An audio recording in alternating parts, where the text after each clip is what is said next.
cannabis group, right? In the cannabis world, 1% for African American is really pathetic, right? And so what I'd like to do is pose a twofold question. In all of our businesses, and this is to all of you, what challenges have you faced? And where do you see what we can do better, right? Because the 1% is definitely, the industry itself, but we also have to bring something ourselves. So I'd rather us not sit here and complain, but try to create and have engaging topics of solutions or steps towards solutions. Is that fair? Okay, so I'll start with you, Marvin. Me personally, being a former athlete and have some capital, I really haven't ran into some of the issues that I think generally you would run into if you're a person of color trying to get into the space, because I get deals coming to me all the time, some good, some bad. And, I think that's one of the benefits. And the thing about the 1% in our community is some of it is on us, and rightly so. We have a lot of trepidation about this plant because we were the ones, and still are the ones, getting arrested. The mandatory minimums, private prison pipeline, breaking up of families. When you look at the etymology of this being a Schedule I drug, Richard Nixon wanted to go after two groups. He wanted to go after the hippies and he wanted to go after African Americans. So we bore the brunt of all the bad things in cannabis, and now that it's moved to the green market, and I got this from Reverend Al because he has a way of a word, we don't want, the majority going to the bank and we're still going to jail. So we have to take this to our community, because this right here is kind of preaching to the choir, which is fine. But we have to take this to our community and educate them about the medicinal benefits of this plant, and educate them how this can change the economic solution or situation for them. I think it's wonderful. And one of the things that I wanted to do was kind of have a national organization, because we have so many groups out there that are doing good, but there's strength in numbers. At some point, we'll have to come together, and in that way, we can really affect policy with this plan and make sure that we have a level playing field and we have a seat at the table. And some of the things that they're talking about, lack of capital and the application process and what have you, we need to be in there so when the laws are written that it's fair. Because just because you have a non-violent misdemeanor dealing with this plant, in some states they exclude you. I believe it's the state of Washington that if you have a non-violent felony and they score 10 points or 5 points, that's like 5 points against you. So that's going to lock us out too. So I want this to be accessible to anybody that wants to get into this business. We have to educate our community and bring it there. Reverend Al has given us the opportunity to go to the churches. If you know about the civil rights movement, the churches kind of led it. The biggest influence in the people of color, the black and brown community, is the church. I have no issue going into the church and standing up and telling them about this plant, because I'm not going to talk about the ideology and what the book says and what have you. I'm just going to say follow the science. If you follow the science, you're going to come to a logical conclusion. Thank you. And that's actually a great point. So if you are part of church organizations, communities, propose it. Why not? Open it. Ask. Begin the questions. Begin the dialogue. Begin the conversation. And you can invite someone like Marvin Washington to your church. We'll stand up front and talk about the plan. Shantae. For me, I feel like it's self-accountability. As Gia said, we talked about this earlier on another panel, and for me, it's executing. I am so against tokenism in this industry. I work with a diverse group of people. It's not something that I discuss often, is the issue of the lack of diversity or the lack of minorities in the industry, because people find me for projects. I'm working on 3 projects, and none of these projects are with people of color, and these people brought me to the table. They are from as far away as Texas. They brought me in on a software project. I'm not an engineer, but what they found was, they were referred to me by clients I had worked for. The client hired me to do a job, and I executed. So they referred me to someone else. And this is a multi-million-dollar project. They brought me in, they fly me all over the place to be their consultant. So I think that is the self-accountability, is paying it forward, is mentoring other people in our community to make sure that we are bringing others along with us as we succeed, using the platforms that we have created or the platforms that are created for us to bring others in our community along. So I think that the first thing we need to do is just be accountable for the products and services that we're putting out. Don't want to be the person on the team because you're the minority. You want to be the person on the team because you're really good at what you do. Thank you. Well, let me start by saying that I'm an entrepreneur, a businessman. And so the 1%, I think that applies in employment and ownership. And I think we've exhausted the discussion on the reasons for. And so I say, now what? What do you do? In business, there's challenges at many, many levels, okay? But one of the things that I don't see in this industry is the collaboration, the partnership. What I've learned in my 25 years of business, it's not money, it's not the pedigree of education. At the end of the day, what's going to make a difference is your ability to adapt. I've been involved with enough business plans. The moment you write them, something's going wrong, okay? And so if you share my hue and you're sitting in this room, you're sitting here because there was a lot of people that came before you that had a high ability to adapt. And that's what business is. So when we looked at the application in Pennsylvania, we didn't look for what was going against us. We looked for where we could find an advantage. And we played to that. And at the end of the day, we wanted to overdo the point of qualification to make the point. And I believe if we hadn't been awarded a license, there would have been a lot of questions, why? So, even, all people, I would say, that enter into business, there are challenges, but, it's your creativity and your ability to fail and keep moving.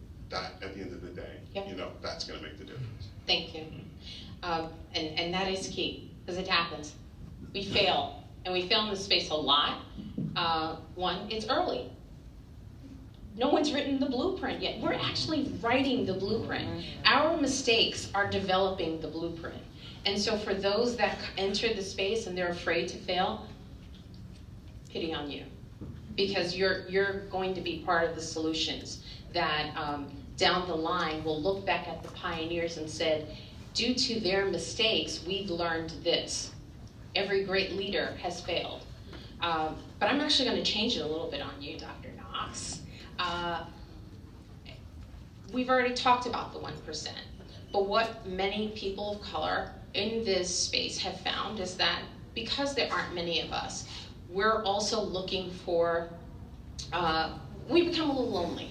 And we're looking for those mentors. We're looking for those relationships. And I know you talked about your business, but you're also part of an organization and you also mentor. And I'd like to pose to you and Shonda, can you talk about the importance of building relationships? Because Sterling just touched on that. So I figured it's a great segue because I know what you do and I know what you, Shonda, do. So if we can talk about the importance of relationships and how at times, yes, it does get lonely, not only within the space, but also outside of it. So if you can just touch on that. Yeah, sure. The power of relationships in this space is everything. And I'll speak from the doctor hat here. And I'll start with my challenge, which you'll see I'll get back around to answering your question.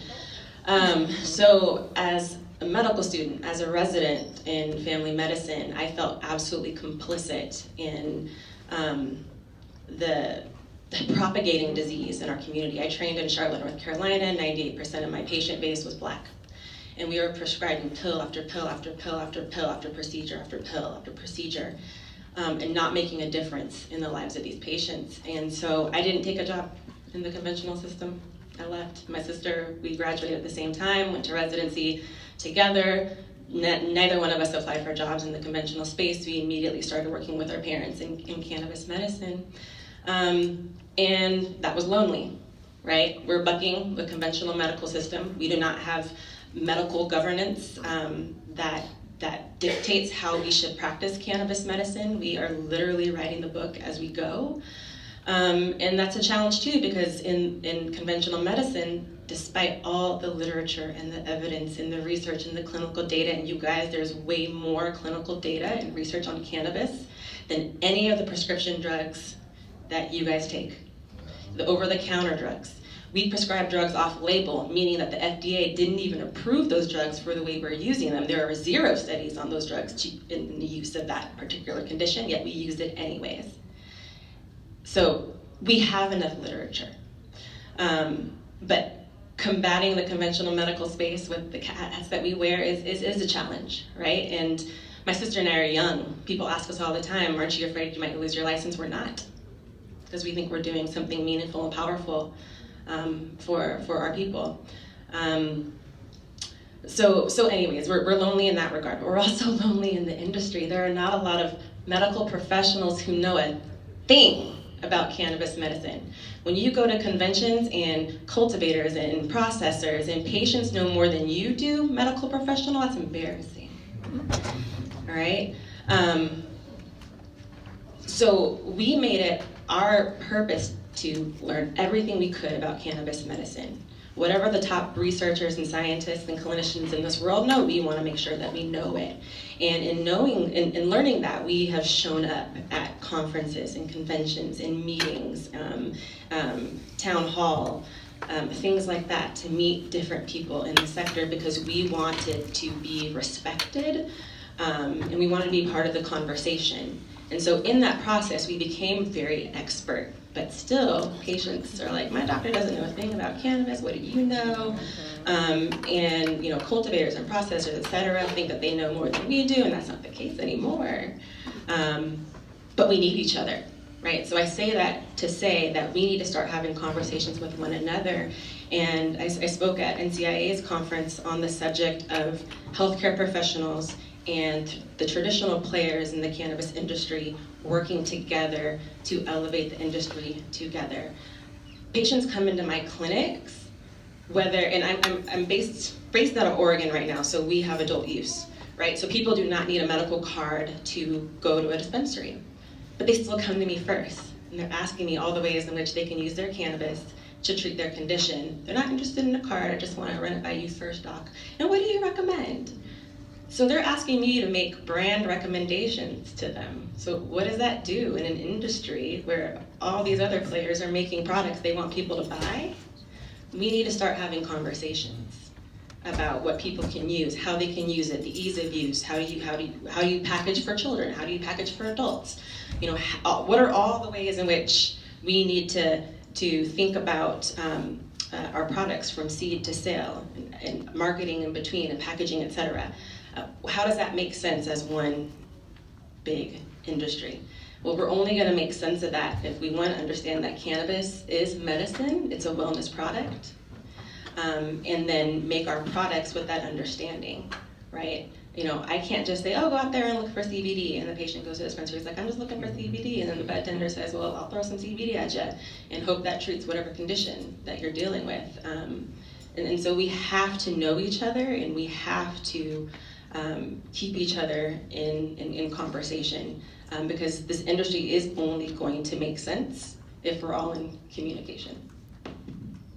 Thank you. And so my takeaway from that is also, in addition to coming to doctors like yourself, people need to do research. They need to become self-educated. We read about many other things. Why not learn about this plant so that when you come to doctors like yourself, we're actually coming with a more informed question, right? I've read about this, I've read about that, what do you know? So, thank you. Shonda, I'm going to pose the same question to you in terms of building relationships, because I know you're strong on that. And if you can just talk about that, especially in this space, in regards to collaborations. Well, you know, what's interesting is that the first question you asked, Gia, was that, how is this space lonely? So when I started to have this conversation about this space, my family, meaning my mother, my mother-in-law, like, you're gonna do what? And I said, no, this is something I believe in, and I am a doctor, I'm a philosopher. I have a degree to philosophize in cell biology. I have studied cancer. I can make these accusations and feel supported in my decision that I want to treat people with cannabis.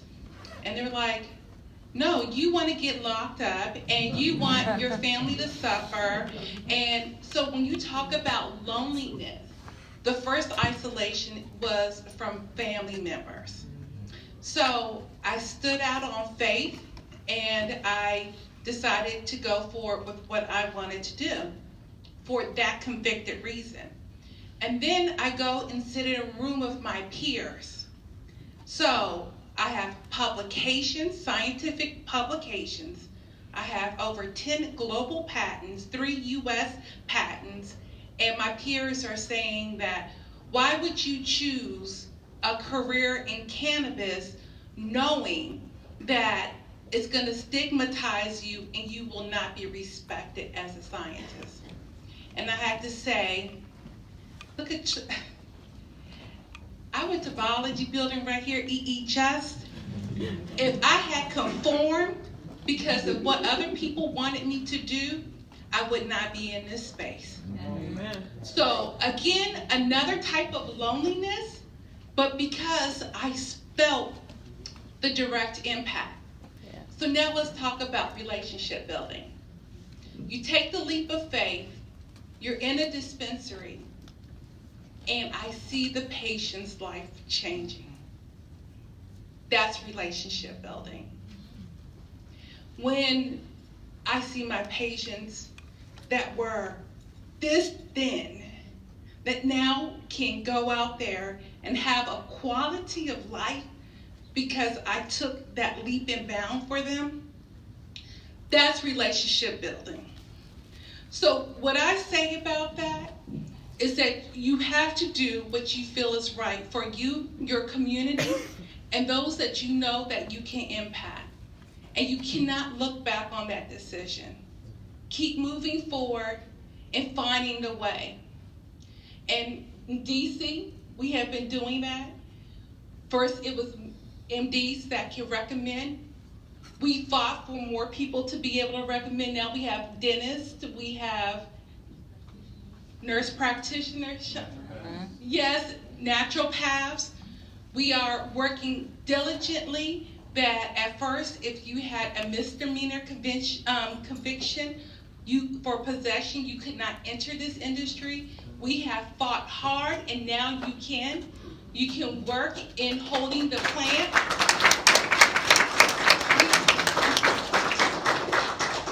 We are pushing the boundaries, and we're doing it because we believe in this relationship with our community now. So, lonely, I'm feeling kind of warm and fuzzy right now. Me too. And I don't know if everyone can see from back there, but I'm sitting close to this panel. So I not only see the passion, I feel the passion. And I can tell, just coming from Shonda, you know, how emotional she gets when she talks about the relationship building. And that's what most of us are looking for, even from many of our doctors, to care that much about our well-being. As Dr. Knox said, you know, she wasn't satisfied with just prescription after prescription, which we talked about in the car. We talked about veterans, and my frustration for learning that, you know, the opioid crisis with vets. I'm like, are you kidding? They're just like pumping them up with drugs. And so to hear how much you all care is so important. We touched on education, and I'm hoping that you can give some kind of recommendations. You mentioned research. Where do you go go to for research? What are you reading? What can you make suggestions to this audience? What can they look for? Where should they go? I'll start off with that. So first of all, there's a couple of sources that we started off when we were just starting. The Cannabis Pharmacy is a book by Dr. Michael Backus. He is with a Bacon Group, which is a cultivator here, the first female cultivator who grew all their mother plants in the house. So Ms. Jamila, can you please stand up and let people acknowledge your greatness?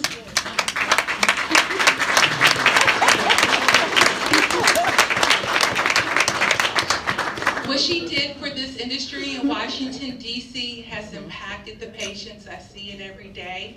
And so that book has been one of the biggest foundations for us.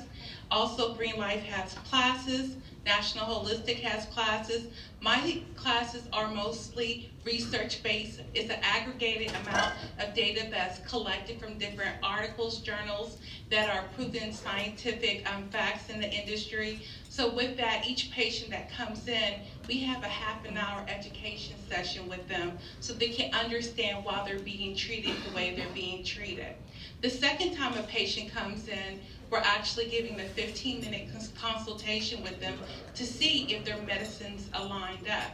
Now, that might sound expensive, but when you're a new patient at National Holistic Healing, we give you $100 once you walk in the building because we want to make sure that you have the right medicine and that you are aligned properly. And if we need to change your treatment plan, we will do so. So with that, and then the third time you come in is online ordering. We think we can have you right.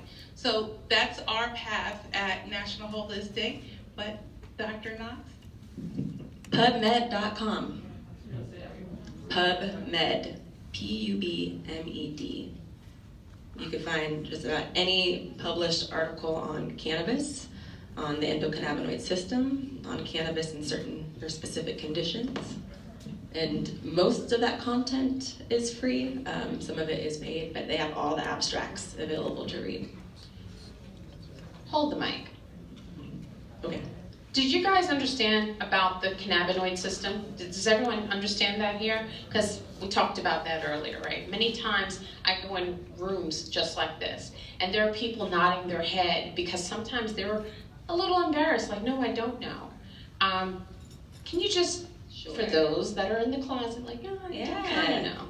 So you all are aware you have a cardiovascular system, right, and a nervous system, a GI system, your intestines, your reproductive systems, how you make babies. Well, you have an endocannabinoid system. It's a 600 million-year-old system that's inside of the bodies of all mammals. Think of it as the maestro of a symphony. It keeps our bodies in balance. It regulates every one of those systems I just mentioned. It regulates our sleep cycles. It regulates our moods. It regulates our pain. To get pregnant, you have to have a well-functioning endocannabinoid system. Endocannabinoid comes from two words, endogenous and cannabinoid. Endogenous means inside the body. Cannabinoid is a molecule. So we named this system after the plant cannabis because our body makes molecules that we call cannabinoids that are close, very close in action to the molecules inside cannabis that we call cannabinoids as well. The molecules in the cannabis plant and other botanicals we would consider phyto, right? Phyto meaning plant-derived, phytocannabinoids. And the cannabinoids within our body, endocannabinoids. So our endocannabinoid system, in that it regulates almost everything in our body, has receptors almost everywhere in our body. And that's why when we use substances like cannabis, it seems to work everywhere in our body. And so in the most layman's terms, cannabis is a tool to help bring our body back into balance. We can have endocannabinoid excitement, so the endocannabinoid system is running too well, or we can have endocannabinoid deficiency, where we're deficient in making those molecules, or we may be deficient in the expression, so the existence of those receptors that we need as well. And we call that in general endocannabinoid dysfunction. And there are scientists working away at tests to determine what kind of endocannabinoid dysfunction people might have so that we can better match certain chemo profiles, so strains of cannabis, to conditions to better treat them, to target them a little bit better. But the endocannabinoid system is the reason you guys are all alive right now, okay? And the overwhelming majority of people have a deficient endocannabinoid system. You don't get sick with a well-running and functioning endocannabinoid system. Thank you. You got it. You're welcome. I know someone's like, really? Okay. I'm actually going to move on. Sterling, do you have any recommendations? Just really quickly, just the next three. Anything that someone should be reading, something you read recently, an article that you think is a standout? No, I think they've done a great job. They've been very thorough. I read all of those things, and then all of the publications geared to the industry. I mean, there's new discoveries every day. I will say that one of the things that this industry desperately needs is the research. Our government makes that pretty hard, but it looks like with some bills that were recently introduced and some of the work that Marvin and his colleagues are doing, that research should open up. Well, Shantae's going to contribute really quickly, and then we're going to go to Marvin, because I'm going to talk about the lawsuit, because you have to. I agree. They did a really good job with discussing the things that are out there already, but the entrepreneur in me that sits down and work with these ladies all the time, we have started to develop some training materials that include the endocannabinoid system, the strain alignment. So like we said, relationship building is very important. Part of that is we're partnering to provide training for the industry, to patients, to physicians, and to dispensary owners. And of course, these two ladies and a couple of other consultants and industry professionals will be contributing to that. So that will also be a resource for the industry. Great, thank you. I could ask you the same question, but I think I really would love for you to really touch on, I don't know if many of you know, but Marvin Washington was part of a lawsuit, and it got some pretty good national attention, and they're still fighting. And I'd love for him to really just explain why, right? And say it again. Right, and well, also why the lawsuit. Well, first, who did you sue, and why the lawsuit, and where you are now? Well, a firm out of New York City approached me about what they were trying to do, and I had 2.5 meetings with them before I was convinced that I wanted to be a part of it, because it kind of pissed me off when you learn about the reason why it was Schedule 1. And I wanted it for two reasons: for legalization or decriminalization, of course, and also I wanted it, being an African American in this country, just because you're paranoid doesn't mean they're not after you. And I say that because this was put into place as a Schedule 1 drug to go after, like I said before, two groups: the hippies that were protesting the Vietnam War. Nixon hated them, but he also hated African Americans. Once it became a Schedule 1 drug in 1972, 1973, 33 African Americans were arrested that year for this plant, and and that's the start of the drug war. So I want that to end. I want fairness, and it doesn't matter, because we were filing this suit. Jeff Sessions is the lead defendant, but it didn't matter whether it was Janet Lynch or Eric Holder. We were suing the Department of Justice, the DEA, and both bodies of Congress to make sure that we're trying to get this thing off of a Schedule 1, because one of the biggest thing that the government, and we had a hearing about it last week, the government said it has no medicinal benefits. Well, it has no medicinal benefits. Why do you hold a patent? If it has no medicinal benefits, why are you growing it at the University of Mississippi? If it has no medicinal benefits, why do you have that new drug program where you're giving it out to patients that have glaucoma or whatever indications that they have?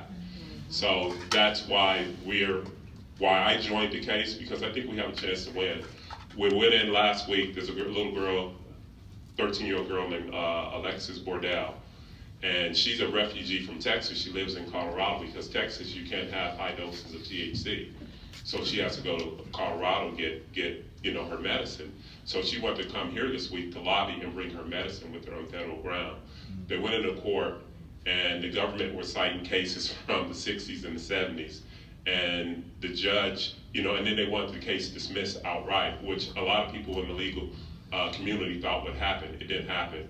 We got an expedited trial date, so that means like on that judge's docket next year, unless there's a death penalty case, which there isn't in New York, we're going to be up. And we got a chance for discovery, number 2, so we'll know what does the government know, when did they know it, and number 3, I just said we're in the ball game.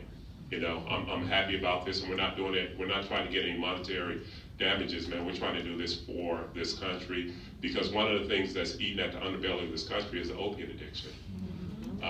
It's rural and urban, particularly rural. And so I believe this plant, whole plant cannabis, can heal that issue. Another reason why I did it is because I wanted to take away the excuse that the NFL has about, why they're not researching it. Now they're coming along, because it's the NFL and NFLPA, the Players Association, that represents the body of players. They're on board, and hopefully I had something to do with that, because 4.5 years ago when I called him, the guy was like, well, Marvin, we're not going to have our players digesting marijuana. And then I just hit them with facts and kept sending it to them, sending them articles, this may be of interest to you. And then they started coming to me, and now that's a priority for them to take it to the NFL, because the NFL is the biggest sports league in the world. If they get behind it and show that they're using it for medicinal purposes and it can solve their issue, which is the opiate addiction of the former players in the NFL are 4 times more likely to abuse opiates than general society. That tells you something, because it's really kicking society's butt. And then CTE, the concussion issue that they have. Cannabis can solve both, I believe. And so that's why I'm a part of this lawsuit, and that's why I'm so passionate about decriminalizing and rescheduling this plant, because it's just ridiculous, because we've been using this plant for thousands of years. And the reason why it was criminalized and demonized, it'll piss you off, especially if you're a person of color. And it doesn't start with Nixon, it starts back in the 30s with Henry Asslinger, who said that the Negro that smokes cannabis thinks he's good enough to step into a white man's shadow. So that those type of things. And so I believe it's going to happen. 10 years ago it was if I just believe now it's a matter of when. And so we're on the right side of history. Thank you.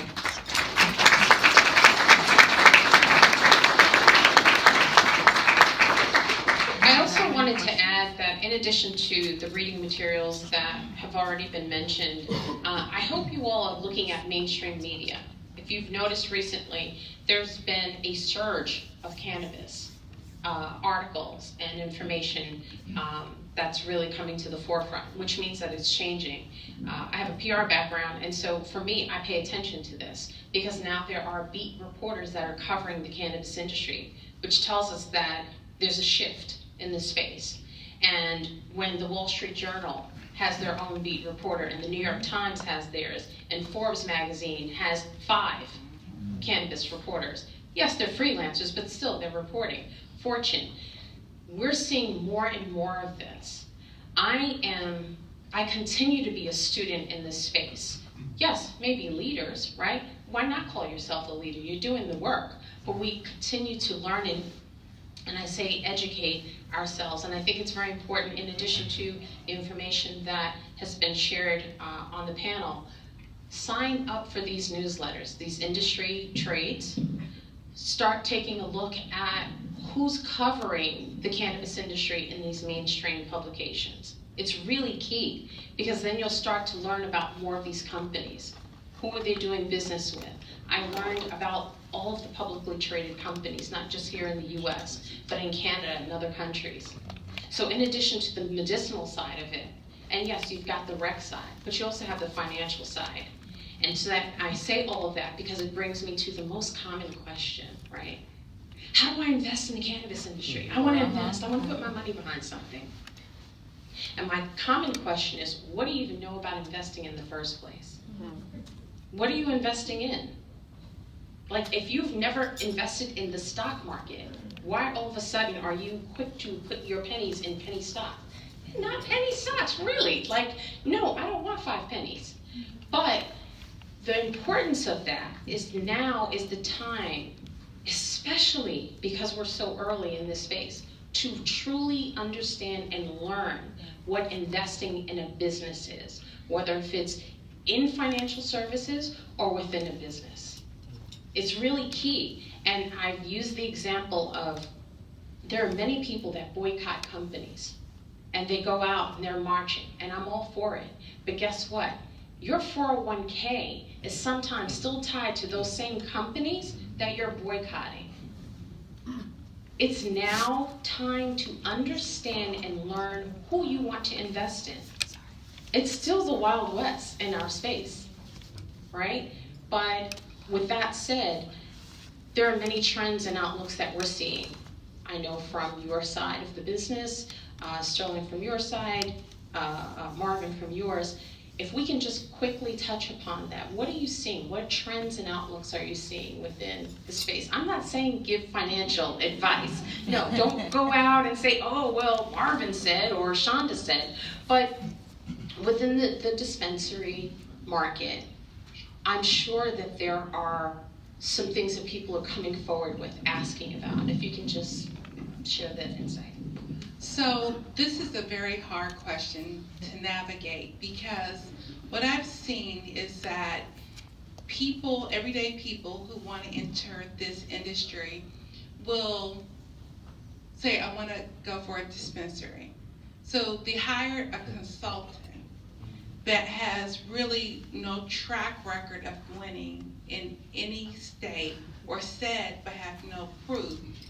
They pay that consultant to write their application and submit it, and nothing happens. They don't win. And in that, what is the investment? The investment is usually $50,000 to $100,000 for the application. Most applications will require you to hold the location. Most locations will fall to about $50,000 a year. Then you have to have an architectural drawing to actually apply, which will be another $5,000. You have to have a survey, which is usually another $1,200. And so you have then cashed out your 401k, and you have nothing to show for it. So this is what I call the predatory aspect of the Wild Wild West. And it is very common. And so what I say to you is that you have to make informed decisions in this space. When you decide to invest, you have to know if that person is an expert in their field. Now, I'm going to pause there, because the person who focuses on teams and experts is this lady over here. And tell me what you're looking for in an expert. Well, as Shonda said, a lot of what I do for my teams is to find them subject matter experts, find the writers. For example, for the Ohio application, which is one that is near and dear to my heart. I'm from Columbus, Ohio. We needed an architect. So I was out in Columbus this week, and I talked to 14 architects. The architect that we hired has a background in building prisons, because what's important in this industry? Security. So I have a security expert who has written regulations for many states. He's consulted with many states, and he has won 26 cultivation and dispensary licenses. So I have an architect who builds prisons. I have a security consultant who's former law enforcement, and he knows both sides of the industry. He has worked for states, and he has won licenses for consulting clients. In addition to that, I have 2 former state inspectors whose job it was to award licenses or final licenses approval in 2 different states. So And that's just an example of what we're using for Ohio. But we have these resources for all of our clients. And that's just the security and some of the compliance piece. So what I tell clients when they come to me and say, Shantae, what should I be looking for? Well, what was that attorney that is calling themselves a cannabis expert doing this time 3 years ago? If they were just defending people who were caught with drugs, you want to look for someone else. If you're in a state that this is new, look for a compliance attorney. Their skills will much more closely align with what you need. Look for somebody who's a contract attorney, a regulatory attorney, because they are used to dealing with these kinds of regulations. And that's much better than going with someone who says, I'm a cannabis expert, just because they decided that's what they wanted to do. So there are certain skill sets that lend themselves to this industry. And if you can't get someone from another state who does have the experience, these are the things you need to look for. When you talk to an accountant, the first question you ask them is about 280E. If they cannot tell you everything about 280E, you need to leave. Because there is absolutely no reason that you should have an accountant that you're paying to learn on the job. Because there are many of them out there that are familiar with 280E. I mean, it's really about knowing the questions that you have to ask, and like what Shonda said, when it comes to a consultant. And unfortunately, people who are really, really wanting to get into the industry, they don't know. So they go to people who say that they're an expert, and they don't even know what questions to ask them. So I think that it's really smart to come to events like this and to talk to people who have been there, who have gone before you, because I always say to people, my time as a consultant is a commodity. So I'll give you some things for free, but I have to be honest, I'm a consultant, I charge for my time. But in this environment, I will tell you, if you have a specific question for me, well, I was talking to an attorney. I would say that to you, and that's going to get you started down the path of finding an attorney who's better suited for your project. So it's always really important. That's also part of building the relationships. You have those relationships. Build a relationship with Miss Shonda, honey. She'll give you everything you want. I have to manage and regulate her time because Shonda wants to give everything.